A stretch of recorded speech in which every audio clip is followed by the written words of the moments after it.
The Global Council of the International Coalition for Human Rights in the Philippines says there is a systematic, state-sponsored and sustained human rights violations being committed by the Philippine government against its own people over the past 5 years. You are free to kill. And the coronavirus pandemic has not slowed that down. Instead, the group says attacks against activists, environmental advocates and rights workers have intensified.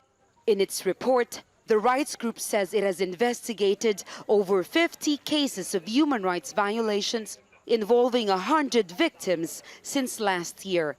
And it finds overwhelming evidence against members of the military, police, and even President Rodrigo Duterte. There's a war on poor people in the guise of anti-drug operations, a war on dissent in the guise of a war on communism, and a war on the Moro people in the guise of a war on terror. Drug scene. Since President Rodrigo Duterte launched his so-called war on drugs in 2016, at least 6,000 Filipinos have been killed. The number estimated by rights groups is at least 20,000. His campaign against communist insurgency has also resulted in the death of tens of activists and labor union leaders and even rebels. These have been described as extrajudicial killings.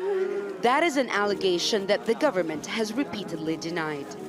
The group is asking the Philippine government to allow independent investigators both here and abroad to probe cases. It is also asking the International Criminal Court to pursue and continue investigations on President Duterte for possible crimes against humanity. The Philippine government has yet to comment on this latest report, but it has repeatedly denied such allegations in the past. We're trying to stop drug trafficking. The Department of Justice says it continues to investigate cases and has removed implicated officials and police officers from office. But many here say domestic remedies to address abuses have failed, and this is why they are asking for the international community to intervene. Jamela, Alindogan, Al Jazeera, Manila.